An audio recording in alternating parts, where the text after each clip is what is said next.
Ever since I was a child, I knew there was something more, something bigger than ourselves, something greater than ourselves, a light to shine in this dark world. I spoke to beggars and mages and princes and kings alike, but none of them had any answers for me. Until one day I met a priest, Father Eric. He introduced me to his god, Saradomin, said he was a light to shine in the darkness. And before long, I discovered a monastery to the north. It bordered an evil and chaotic place, the wilderness, but there it still remained, that same beacon of light and hope. I knew then that I had to join this monastery to serve Saradomin, the Lord of Light. This is my story and my adventure. Monk Ultimate Iron Man. Hello and welcome to episode 0 of my Monk Only Ultimate Iron Man. So this first episode is just going to be a lot of the rules and background of the account, and there's going to be a little progress and more lore thrown in there at the end. So to start, the 4 major rules that dictate this account are monk robes only, no active thieving, no alchemy, and restricted quests. So let's dive into each of those for a little bit more.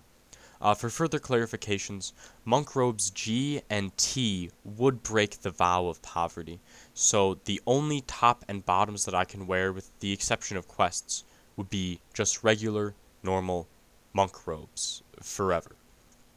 There's no active thieving training, as stealing is a sin and something that's wrong and not something a monk would do. However, quest XP rewards and XP lamps would still be allowed to progress in that skill. Alchemy has been declared by Saradomin in the Old God Letters series that was published on the RuneScape website to be forgery, and therefore theft, so can't use high or low alch on anything. And finally, so the 3 ancient vows of monasticism are poverty, chastity, and obedience. And I think those first 2 are already pretty well constructed into the Ultimate Iron Man game mode. You know, you can't trade with other people, you can't buy GFs, and you can't use a bank. But that final rule of obedience is going to be covered in the quest list. And with that, there are just 3 main rules that kind of govern and dictate which quests I can and can't do. Firstly, quests that are started by speaking to a religious authority or figure. Secondly, quests and quest series that are deemed religiously significant. And finally, any and all prerequisite quests for any of those.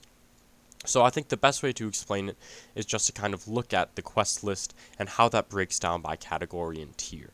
So firstly, ones that are started by speaking to a religious authority regardless of religion. I guess this will be done in the name of ecumenicism or whatever. So things like nature spirit and restless ghosts, those are both started by talking to Saradominist priests. Monk's Friend, Clock Tower, Haunted Mine, Shadow of the Storm, etc. All those are started by talking to monks. That's also including other religious authorities and people of religious significance in the Saradominist religion, such as Recruitment Drive and Wanted and the other White Knights and Temple Knight series quests, as well as druids such as an Egger's Ruse or Druidic Ritual. And finally, also in the name of ecumenicism, contact is started by talking to the High Priest in Sophonim. So secondly, we're going to look at the quests that are thematically appropriate. And we're also going to look at some that I don't deem as such. So for thematically appropriate, really the only thing I'm deeming as such is the Myrique quest line, because it's a Saradominist resistance group fighting in Mauritania. That seems pretty fitting. So, you know, Taste of Hope, Darkness of Halavale, all those are fair game. There's also a few other quests that I'm specifically not allowing, even though an argument could maybe be made for them. Although Horror for the Deep would give access to god books, and those would be pretty cool, nothing else in the quest really fits. Desert Treasure, although it is god-themed in a way, Another of Saradomin's commands in the Godletter series is Speak Not of Zaros, so no desert treasure, no ancient magics. And finally, although the Great Brain Robbery is started by speaking to a monk, albeit a dead, zombified one, it's a monk nonetheless. However, I think that all the prerequisites of the pirate quest line, aren't really thematically fitting or monk-like, so I'm not going to include any of those. And finally, this is just a kind of look at the prerequisites for other of those, kind of just for my benefit, so I know what quests I can do, and also just for whatever else. There might be a few mistakes on here, so like Enter the Abyss would actually be started by talking to Zamorakian, ecumenicism, whatever. This isn't the perfect list by any means, but it's definitely something. So finally, we're going to look at some of the goals, kind of the end game dream list. One of the biggest goals and things that I want to achieve on this account is 99 prayer. I've never gotten that on an old school RuneScape account, and I'll probably just start doing pest control as soon as I reach the combat level for the veteran boat, even though that won't be very efficient, but I don't really care. Also, a lot of these other items will also probably be worked into the lore. If you haven't noticed already, I'm at least trying to incorporate at least some elements or aspects of the role-playing side of things. So into that we can integrate, imbued god capes, the SGS, holy wraps, devout boots, and whatever else. Otherwise, a lot of the same goals are just going to be the same as any Iron Man or Ultimate Iron Man account. So now that we've got the rules all covered, let's get back into the story.